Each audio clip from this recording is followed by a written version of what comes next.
I was invited to speak to you this evening about thinking outside the box. And that's a very, very broad subject. So what we'll try to do is we'll try to bring that down to some practical issues that I'd like to talk to you about this evening. Clearly, when you talk about thinking outside the box, first of all, you have to define what's the box. The box is a very generic term, and it can mean just about anything. But I would like to think together with you this evening about a box that is actually a huge financial resource. And it's called Jewish philanthropy. Jewish philanthropy is easily defined by a well-known American expression that defined a very popular film in the United States. Jewish philanthropy can be defined as the good, the bad, and the ugly. There's a lot of good Jewish philanthropy out there. So when you donate to Israeli hospitals and ambulance services and some universities and schools and daycare centers and yeshivot and ulpanot, obviously you're doing a great deed, and that's very worthy. However, there's the bad as well. And the bad is giving hard-earned philanthropic funds to people who really shouldn't be getting them, to people who take 40% overhead, 50% overhead, and frankly, live very high off the hog. And then there's the ugly. And we see a lot of ugly these days in terms of Jewish philanthropy. I often say to friends, and I feel it's true, that if I came to the United States and I was raising funds for an early childhood center in an Arab village that is consistently anti-Israel and is run by the Muslim Brotherhood, I would probably have a much easier time than by raising funds for patriotic Israeli organizations, because American Jews, in a liberal demoniacal fury, would probably open up their wallets and be very generous to that, rather than think about the real needs and the true direction that Israel has to take as a Jewish and Zionist state. So when we're taking a look at the mass of Jewish philanthropy in the United States, which exceeds $700 million a year, if you divide it between the good and the bad and the ugly, you can only imagine how much is going to the ugly. And the ugly in Israel are represented by NGOs, Rabbis for Human Rights, Breaking the Silence, groups of that nature that actually work on a daily basis to try to destroy the de jure status of Judaism and Zionism in the State of Israel and the de facto status of Judaism and Zionism in the State of Israel. So we have an absurdity in Israel today where massive amounts of Jewish philanthropy from the United States, primarily through organizations like the New Israel Fund, but also aided and abetted by many, many local federations throughout the United States. By the way, all you have to do is take a look at the Jewish Federation of San Francisco and where their funds go, and you'll get a good idea of how bad the ugly really is. And when you take a look at the amount of funds that they are expending on seditious organizations in Israel, you would be shocked. The New Israel Fund alone pours tens of millions of dollars a year into organizations that on an annual basis appeal to the Supreme Court of Israel to change the national anthem, because it's clearly a Jewish national anthem, to change the flag, because the flag of Israel is clearly a Jewish flag, to change the state symbol, which is a menorah, because it's clearly a Jewish symbol. In fact, a lot of the ugly philanthropy that's pouring into Israel today, not only from the American Jewish community, but from our good friends in the European Union, from our good friends in the evangelical church in Germany. A lot of the money that's pouring into Israel in order to create a shift of the definition of Israel as a Jewish and Zionist state to a definition of Israel as a state of all its citizens is having an effect. It's having an effect, and it's having a very deleterious effect on the direction of Israel and what could be. The Israel Independence Fund was founded in 2007 not to deal certainly with the good, not even to deal with the bad, but to deal with the ugly, in order to try to create a platform that would allow for the incubation of organizations in Israel that would not only address the most burning issues in Israeli society, which have a direct relationship to the direction of Israel as a Jewish and Zionist state, but would also also fight back on the ground against the seditious work that's going on in Israel that's funded from outside resources. In order to do that, we created a board of directors here in the United States, and we started to raise funds, and we started to look for organizations in Israel that were not the big boys on the block, small grassroots organizations. Israel is renowned, and I'm sure most of you have read the book, Startup Nation. Has anybody not read Startup Nation? You have not read it. I highly recommend it. You haven't either. I highly recommend it. Startup Nation is a book which basically dissects Israel's success as a startup nation, Israel's success as the nation with the third most startups on the New York Stock Exchange, despite it being so small. And a lot of the success of Israel, in fact, most of Israel's success on the international scene today is due to its human resources. So when we started to look for grassroots organizations, we looked for those which are rich in human resources, rich in talent, with no ability to raise funds here in the United States. Now, when you talk about Jewish philanthropy, you must understand that Jewish philanthropy costs a lot of money. It costs a lot of money to be a player in the game. If you're a startup NGO in Israel and you're patriotic, you're not liberal, you don't want to kowtow to the liberal winds that are calling for Israel to redefine itself, you have a real problem. Most of the Jewish federations throughout the United States will throw you out the front door. They don't want to hear it. They don't want to hear about patriotism, Zionism, settlement, dirty words. They want to hear about inclusiveness. They want to hear about freedom of speech, freedom of religion, issues that are germane to our lives in Israel and important to us all. However, they're not the burning issues of the day. Israel is a constitutional democracy. Israel is a democratic country. Israel provides full civil and religious rights for all of its minorities, not so much for the majority, but certainly for the minorities. And I'll tell you about that in a moment. However, there are areas of interest in Israel that are supremely important to the direction of the state that do need addressing, and do need addressing from a patriotic perspective. So we sought out those issues. And in seeking out those issues, we discovered the depth of the problem. And the depth of the problem is that due to lack of funding, so many activists were distraught at the daunting task of raising funds in the United States, of sending people abroad, finding the money to buy a ticket, finding the wherewithal to make connections, to introduce them to people across the United States. They were afraid of even engaging in it. So they set their dreams low. They set their sights low. We've taken organizations under our wing and we said, set your sights high. You have a job to do, a critical job to do. Let's find a way for you to reach out to philanthropic resources throughout the United States, and together we will think outside the box in finding you financial resources to get the job done. And I'm proud to say that in the past 10 years, the Israel Independence Fund has been able to incubate a host of organizations that have been able to have a real impact on Israel's future. And I left all of you with informational sheets about some of them. However, I'd like to bring up a couple of issues to you tonight just to highlight what those organizations are about and why we picked them. And basically that tells the story of the Israel Independence Fund and thinking outside of the box philanthropically better than anything.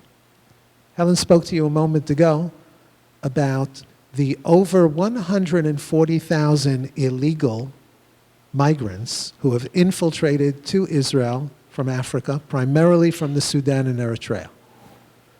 This went on during a period of time when Israel's southern border was absolutely porous, primarily during the years when Ehud Barak was prime minister and turned a blind eye. Didn't matter to him. In fact, he might have even thought he was adding to his electoral constituency. Who knows? And the problem concentrated in South Tel Aviv.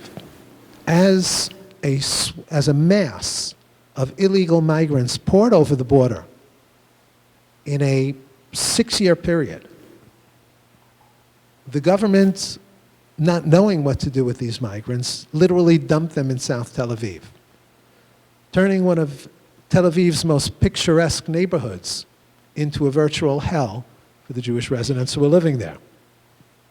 And it's a virtual hell, not because these migrants came to Israel as political refugees or religious refugees fleeing persecution. They came to Israel, many of them with capital in their pockets. They came to Israel with the notion that Israel is actually part of Northern Africa, and that by right, this belongs to them. It's an amazing thought. It's amazing to see how other people think in such strange terms, even when it comes to the geography of the Jewish state, redefining it as part of Africa in order to suit their purposes. However, what we're talking about, in essence, is a community that's grown up in Tel Aviv that is arrogant, anti-Israel, anti-Semitic, extremely violent. They represent a hormonal volcano. Most of these migrants are young males between the ages of 17 and 40, single. South Tel Aviv, as a result of this hormonal volcano, has become the rape capital of Tel Aviv. Rapes happen in South Tel Aviv on a daily basis. I know people who have almost been raped in South Tel Aviv. Once when I took an AFSI group to South Tel Aviv to see the situation, the AFSI group was running late and they went to the right, but our guide wanted us to take us to the left. We didn't have time to go in that direction. If we had gone to the left, we would have seen an Eritrean migrant in a drunken stupor stabbing Jews. These are incidents that happen all the time in South Tel Aviv, and most of them are not reported. Most of them are not reported.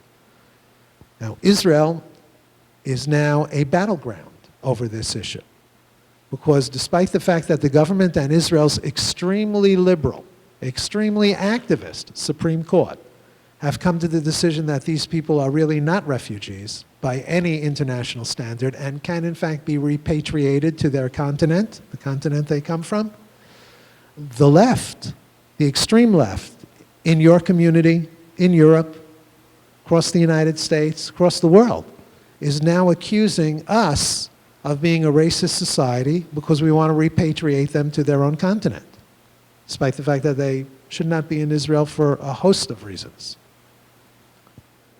The temerity of calling Israel a racist society over this issue, when Israel is in fact the only nominally white society in the history of the world that has invited an indigenous black rural population from Africa to join us as brothers.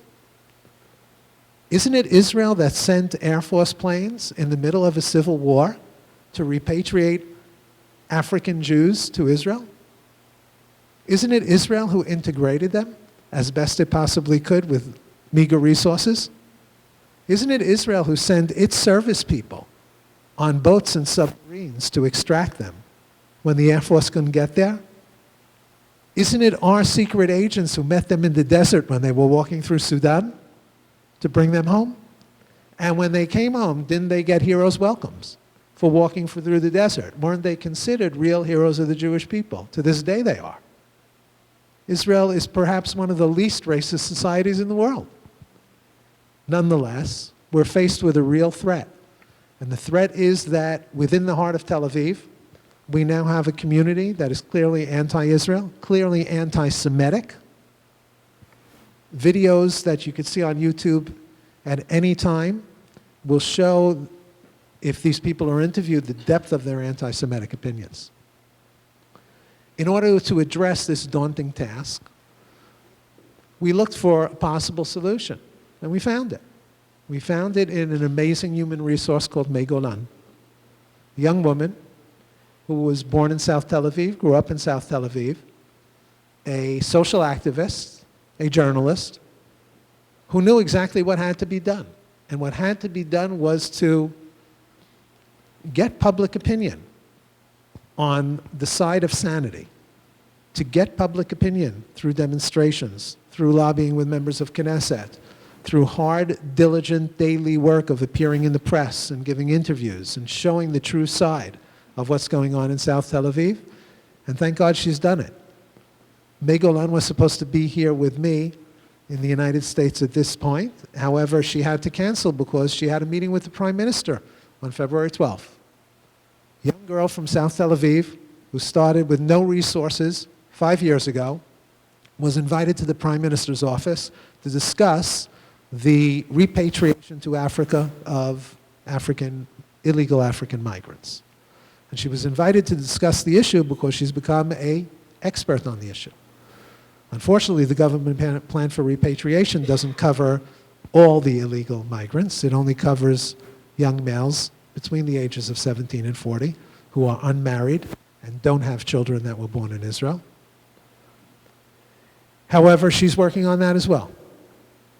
So one of the most daunting tasks in South Tel Aviv was addressed with a relatively small amount of philanthropic support.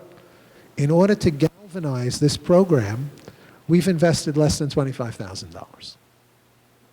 Less than $25,000. On the other hand, the people who are fighting the Supreme Court decision and the government decision to repatriate these illegal migrants to Africa are now spending tens of millions of dollars to try to create an illusion that what Israel is doing to these illegal African migrants who are Jew haters par excellence is tantamount to what the Nazis did to the Jews in Europe. Could you imagine?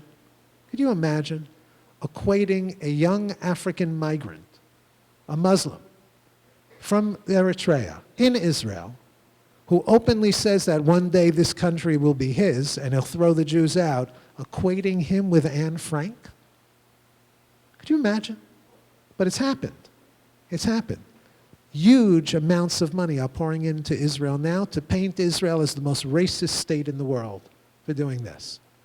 Needless to say, nobody talks about the reception that Ethiopian Jews got in Israel. Nobody talks about how many Israeli lives were endangered in bringing them home. Everybody talks about this. So we've been fighting on this issue for a long, long time. And with relatively small amounts of money, we've been able to make a decision. We've been able to make a real substantive change. Another issue that I'd like to point out to you that we've addressed is the radical anti-Zionist groups that work in Israel, like Breaking the Silence and like Rabbis for Human Rights, that receive huge philanthropic support from the United States, that we've literally outed using black ops that some young men have learned when working for the Israeli security services. It's long been known in Israel that seditious groups like Rabbis for Human Rights, which is supported primarily by the Reform movement here in the United States, have been working together with the Palestinian Authority, with Palestinian security agencies, with terrorist organizations, in outing Arabs who are willing to sell land to Jews. Now, it's no secret, and I'm sure you all know, that in the Palestinian Authority, in the Hashemite Kingdom of Jordan, and in other Arab states, it is constitutionally mandated that if you sell land to a Jew, you receive the death penalty. Can you imagine if Israel passed a law saying that a Jew who sold land to Arabs would get the death penalty? But the Palestinian Authority has that law on its books. Now, Rabbis for Human Rights made a career of outing Arabs and turning them over to Palestinian Authority. We funded a small organization called Adkan, which is made up of former members of Israel's security services who literally, using subterfuge and using black op methods, which are perfectly legal, videoed Israelis, Jews, working in tandem with the Palestinian Authority to ensure that Arabs don't sell land to Jews, that the clear and present danger to Arabs selling Jews was overriding. It also shows groups like Shovrim Shtika, Breaking the Silence, who have worked together with Arab terrorist organizations in planning violent demonstrations against Israeli soldiers. Now, relatively small amounts of money can make a change. I'm happy to say that both Shovrim Shtika and Rabbis for Human Rights are now well known as being virulently anti-Zionist. They can no longer work under the pretense of being Israeli, bona fide, Zionist. They've lost the ability to operate in the dark. We've shed light on their lies, and by shedding light on their lies, we make it virtually impossible for them not only to operate in Israel with impunity, but we've also helped to shut down their funding resources here in the United States. One of the problems in philanthropy is that a lot of people who seek your philanthropy frankly lie. They frankly lie. They won't tell you the truth. They'll come to the United States and they'll say, we're a wonderful organization. Look at the good things we do. Hashomer HaTzair will come to the United States and tell you that we run a program through the Jewish agency called Masa. And through this program in Masa, we bring young Jews to Israel for anywhere between 6 and 12 months, and we introduce them to a broad spectrum of life in Israel, a broad spectrum of Israelis. We introduce them to the real Israel. We bring them into the communities and introduce them to social activists. Really? We shut down their program.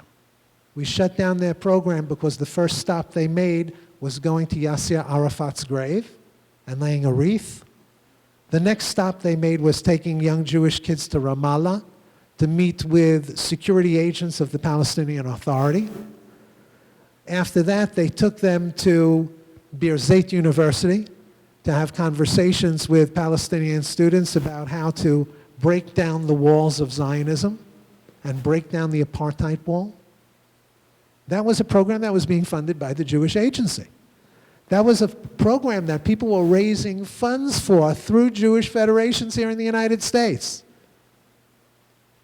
And when we shed light on it, and when we had it all filmed, and we exposed it, people were in shock.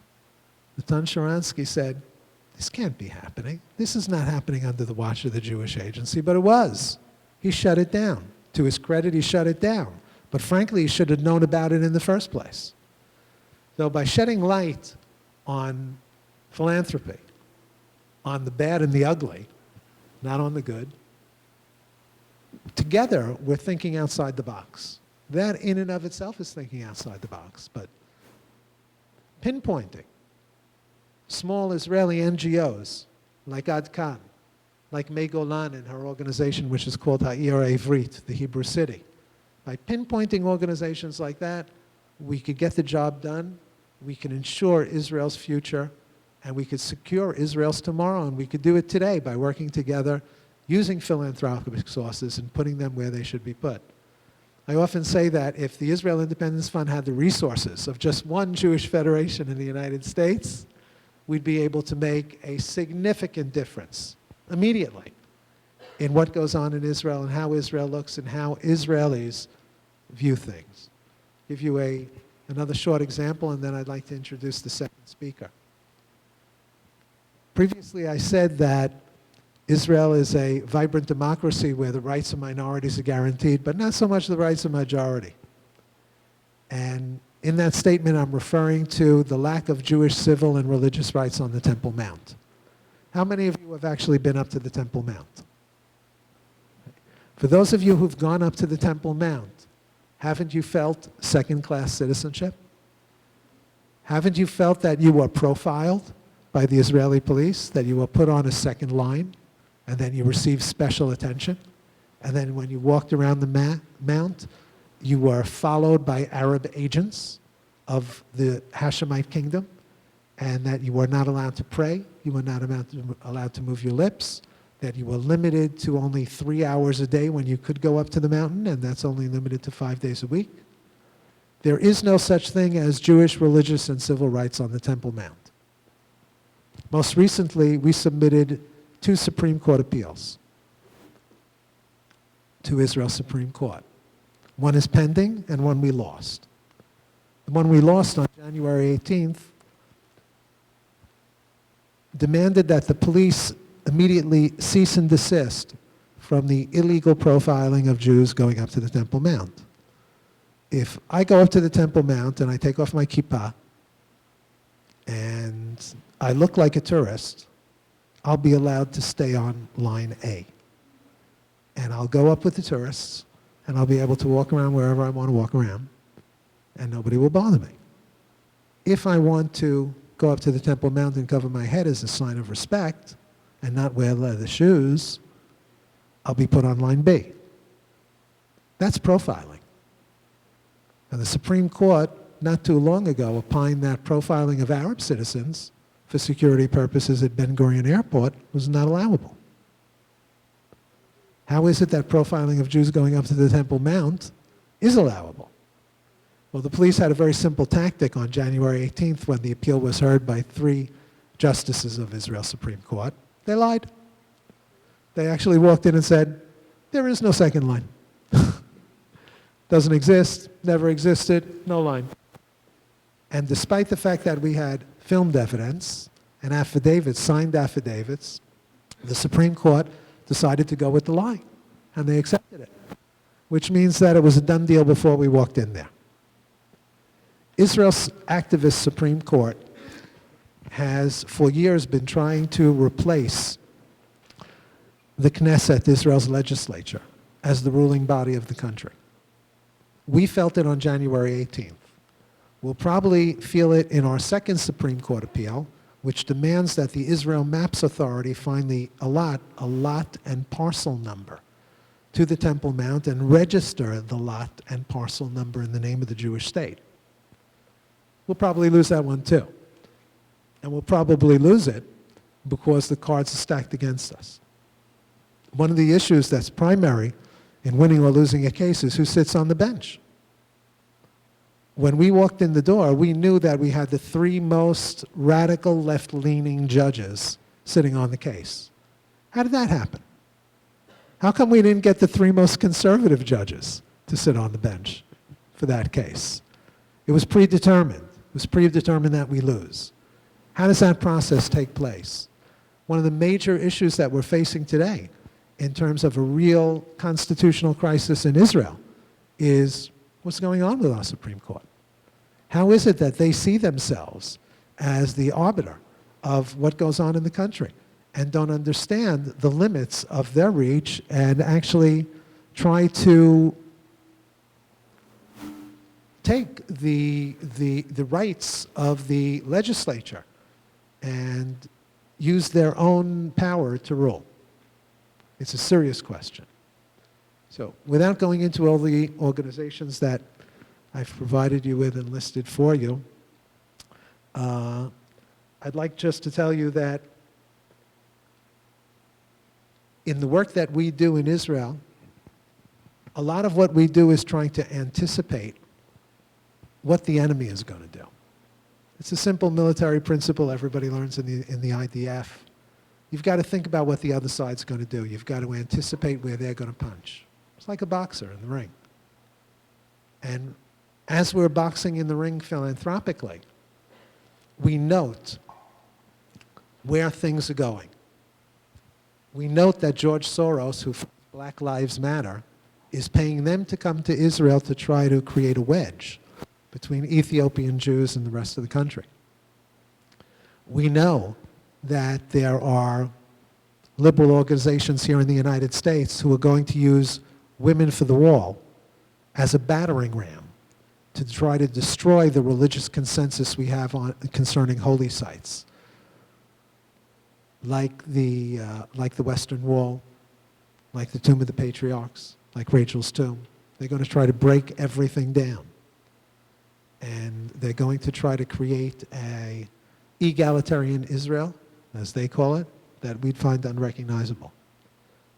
We're trying to deal with all these things in our way by pinpointing organizations that work in order to ensure Israel's Jewish future. Israel is on a slippery slope. It becomes more and more Jewish and less democratic. This sentence, I don't know, who do you think would say such a sentence? Who would believe such a sentence? I am not even talking about is this true or not. This sentence was said by a former justice of the Supreme Court of Israel after the former Chief Justice, Aharon Barak, had an interview, and Ayelet Shaked, the Minister of Justice, answered him. So the Justice Matzah, former justice, was interviewed, and that's what he said. He said, Israel is going to a bad place, in a slippery slope, because it becomes more and more Jewish and less democratic. Once you understand that this is the notion the Supreme Court in Israel was acting and thinking for the last 30, 20 years, you can understand a lot of the issues that Aaron spoke about. Because someone said here that it was inevitable because there were no, the immigrants will come through the no border in the southern part of Israel. But it was inevitable. It wasn't inevitable. It could have been prevented.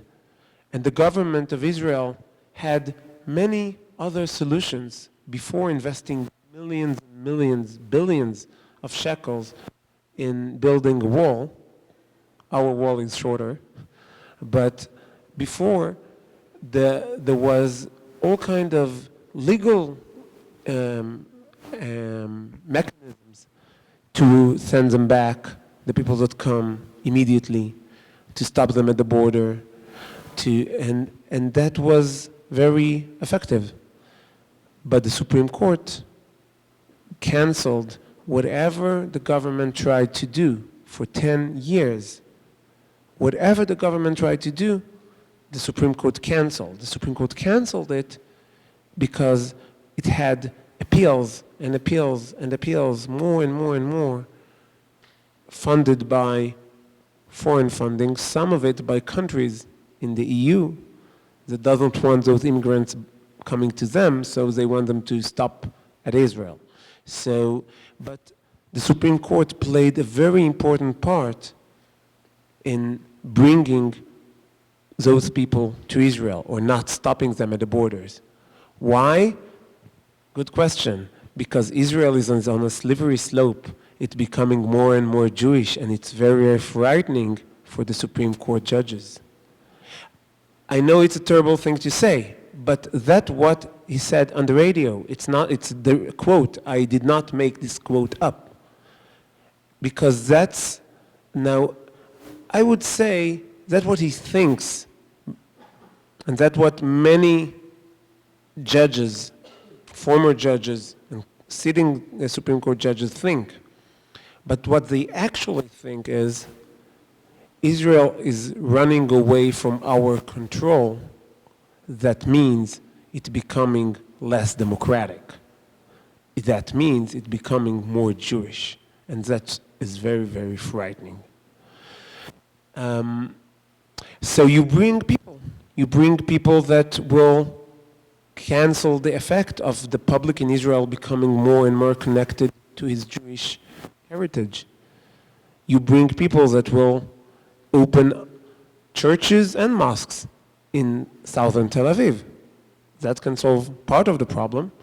You allow through different mechanisms, the right, quote unquote, right of return of the Palestinians through marriage. So hundreds of thousands of Palestinians become Israeli residents and later citizens through marriage. And the government tried to stop that by enacting a law, and the Supreme Court of Israel, at first it was cancelled, and then it was another discussion, and in a 6-5 decision, it holds the law that the Knesset enacted to stop this slow right of return to Israel was on a 6-5 approved by the Supreme Court. But since then, in the last 12 years, through small decisions, through case-by-case decisions, the government was forced by the Supreme Court to give more and more residency to Palestinians. And the last and most maybe outrageous decision was that the government was forced to give residency or to leave the residency to the Hamas representatives in Jerusalem. People that were residents of Israel living in Jerusalem, and then they were elected for Hamas, a terrorist organization recognized worldwide as a terrorist organization. And when the Minister of Interior in Israel canceled their residency, the Supreme Court, it was 5 different ministers of interiors from 5 different parties who did this decision, but the Supreme Court canceled it. So, and forced the government of Israel to give residency to people that were elected as Hamas representatives to the Palestinian parliament. It's absurd. And it works in very, and every, I never saw anyone who cares about Israel when he heard these things, it's outrageous. So the question I always get in Israel, in the US, wherever I speak, how does the public in Israel let it happen? It's so outrageous. Why aren't you doing anything about it?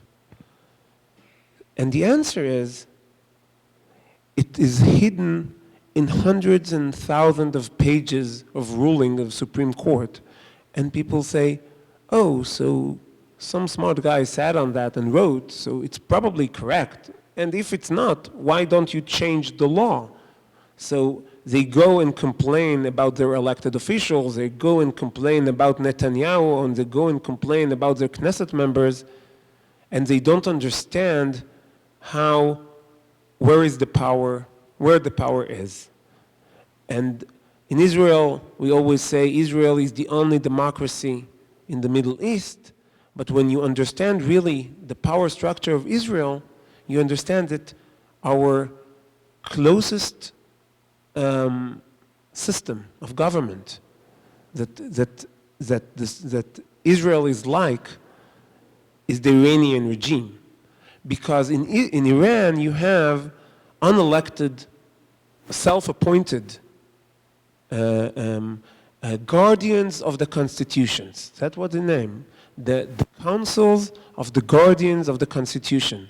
They decide who can run and go to be elected to the parliament.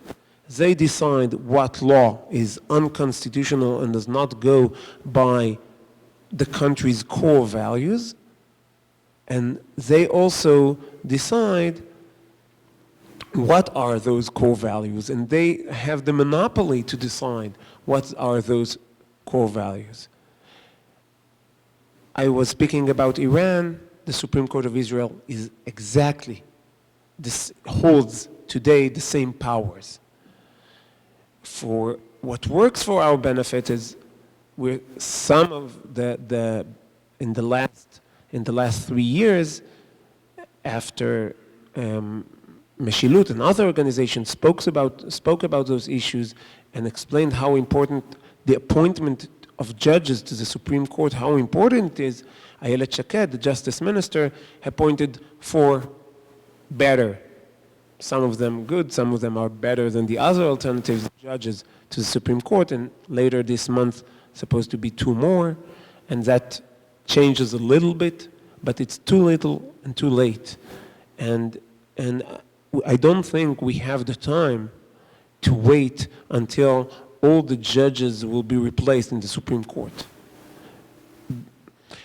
Okay, that's the general problem. I want to go a little bit into details, so we'll see how it works.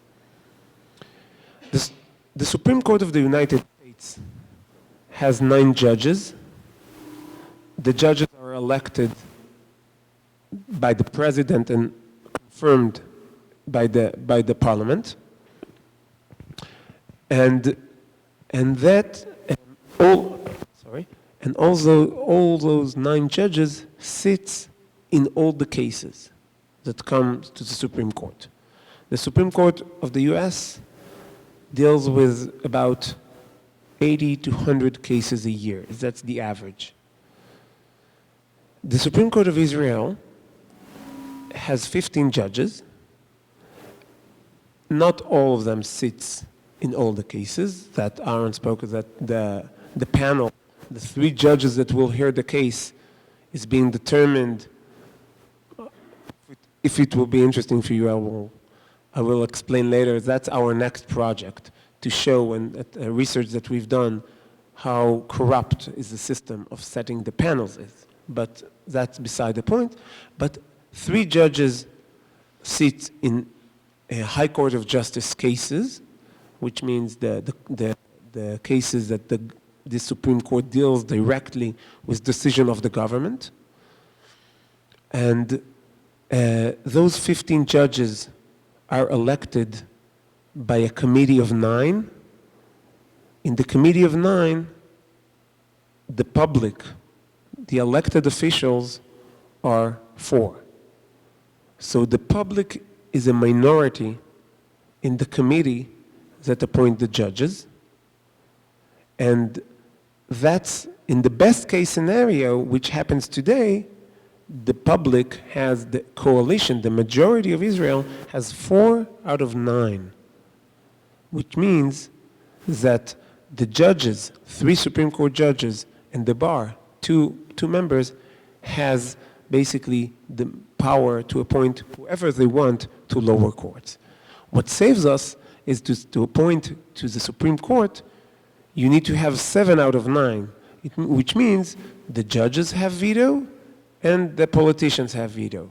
So, but the fact the judges, sitting judges, has veto on the question who will be the next Supreme Court judge makes the court self-perpetuating, self-appointed, and the change there does not reflect the change of values, if any, and the values that they try to impose on Israel are not the values of the people of Israel.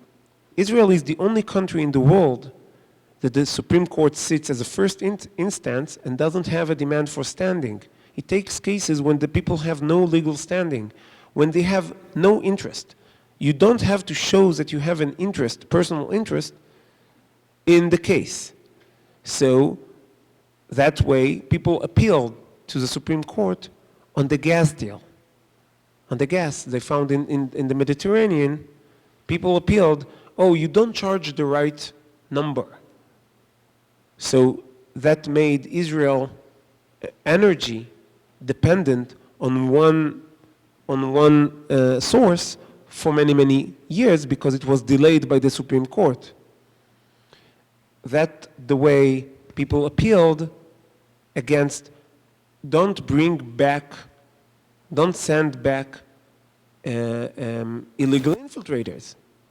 Because no one can ask from the Supreme Court, don't bring me back after I infiltrate. Because anyone who will appeal to the Supreme Court in the US or to any court in the US and will ask the court, I am going to infiltrate the US in a month, and please don't send me back, the court will laugh and send him back. If you can't have this kind of appeal. But in Israel, you can have this kind of appeal.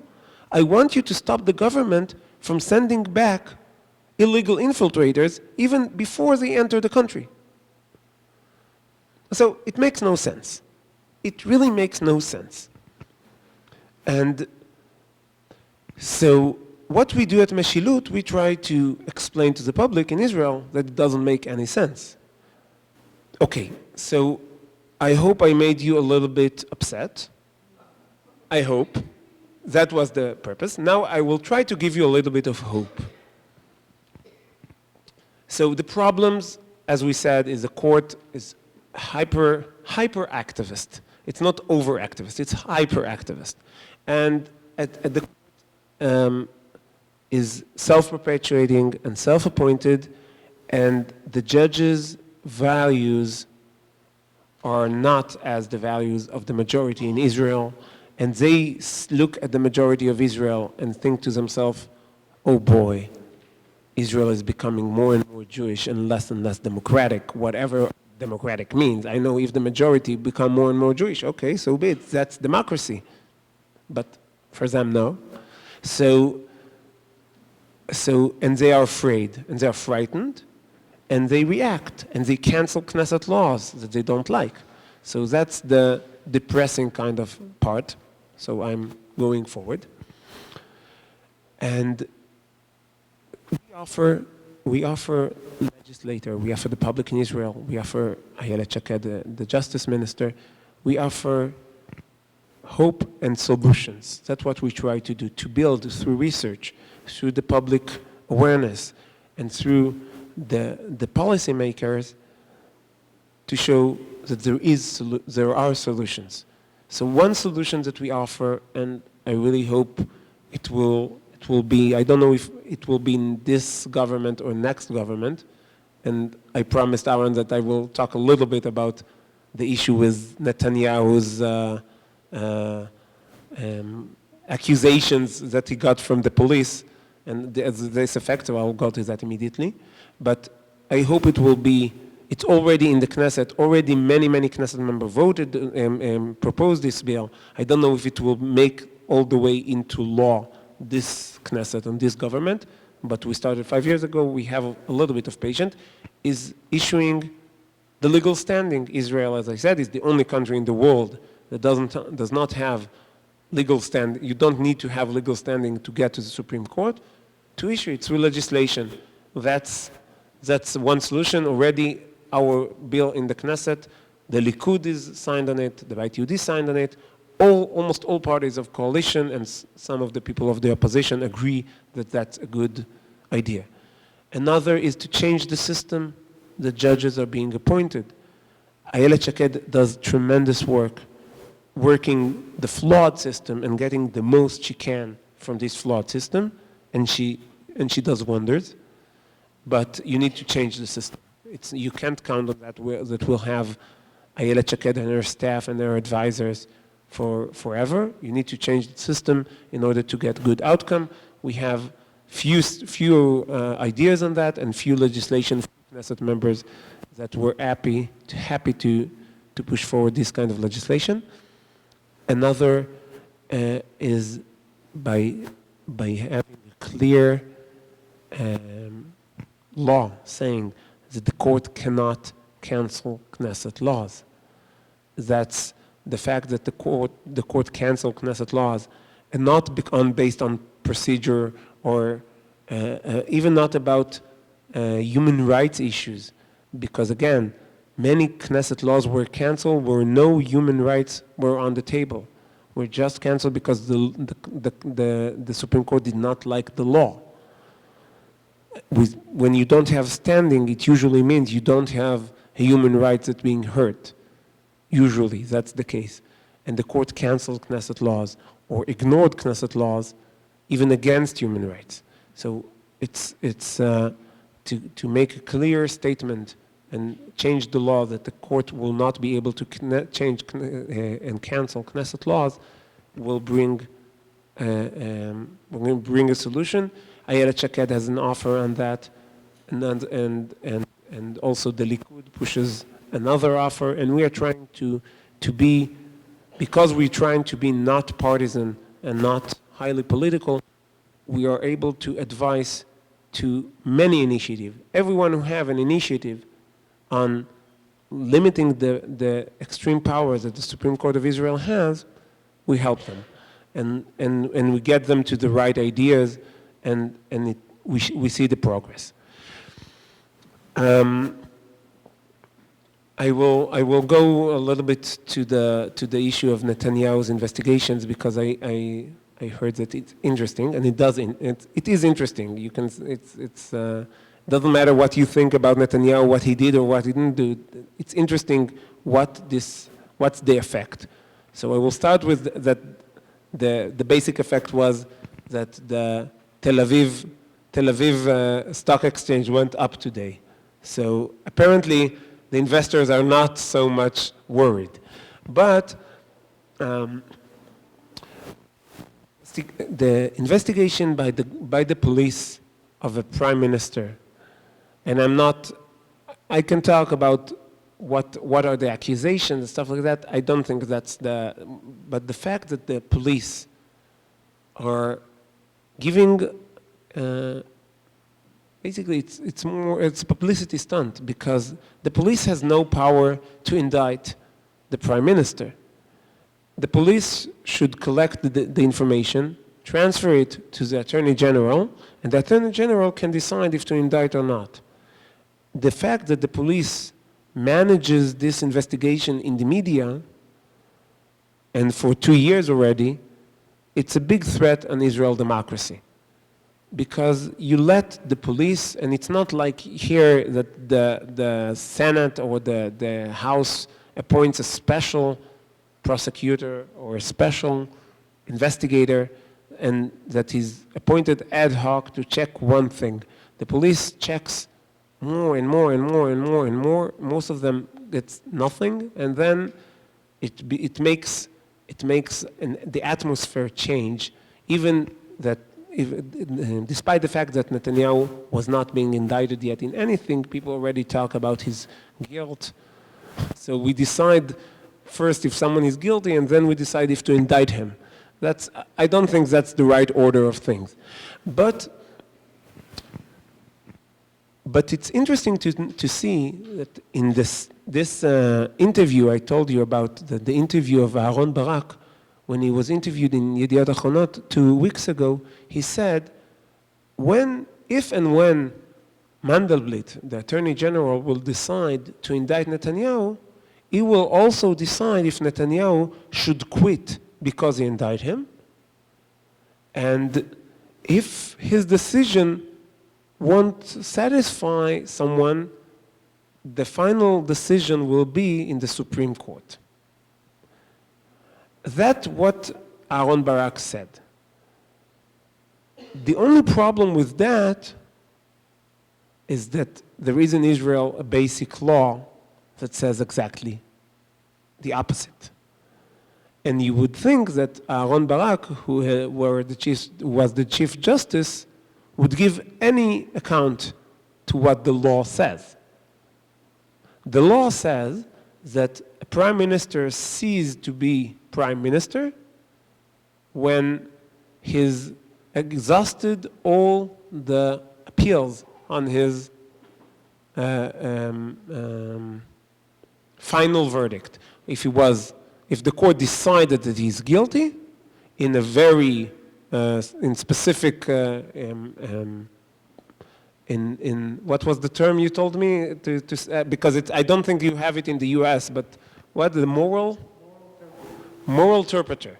If so only with this the court has to decide he's guilty, that his guilt is with moral problem, and it has to be final after all appeals were made. Then he stops being a prime minister. Before that, only the Knesset can decide to fire him because of his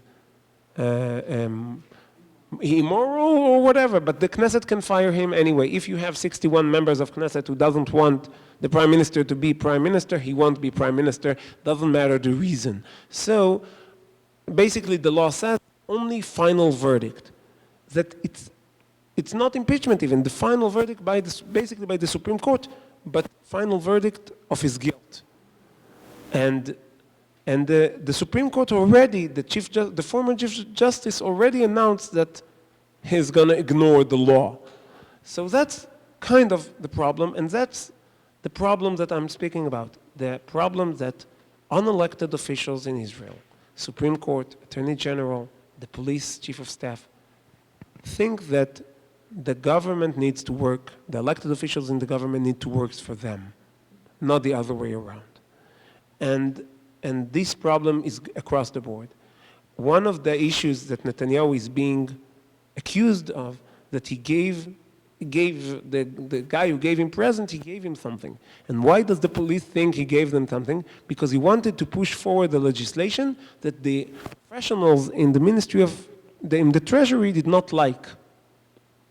I thought that you choose people and elect people so they would think about what the professionals tell them and make the decision themselves. So the fact that he did the decision, made the decision not like the professionals, it's not a crime. That's what he's elected for. If I wanted to have bureaucrats ruling me, I would either choose the bureaucrats directly or I won't have a democracy.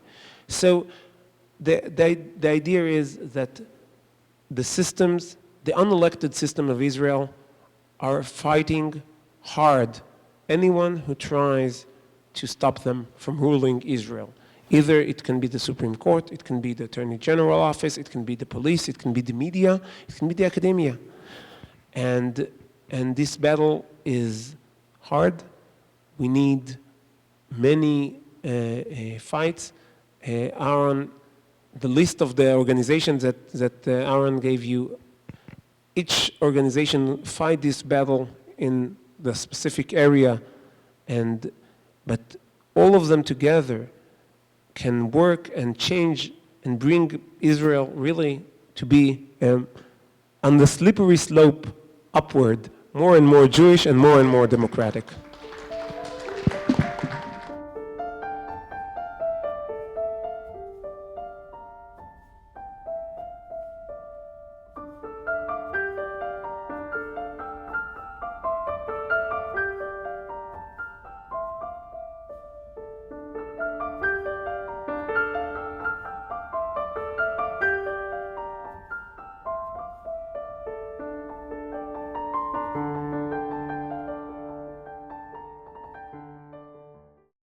We would be pleased to send a complimentary DVD of this program to anyone who wishes to support JBS with a tax-deductible gift of $36, double chai or more. Simply visit the JBS website at jbstv.org and click on the Donate button to make a donation by PayPal or your credit card. And please, indicate the program for which you would like a DVD. Or you can send your tax-deductible check to JBS, P.O. Box 180, Riverdale Station, Bronx, New York, 10471. And again, please remember to indicate which program you would like to receive with our compliments. And we thank you for your kind support.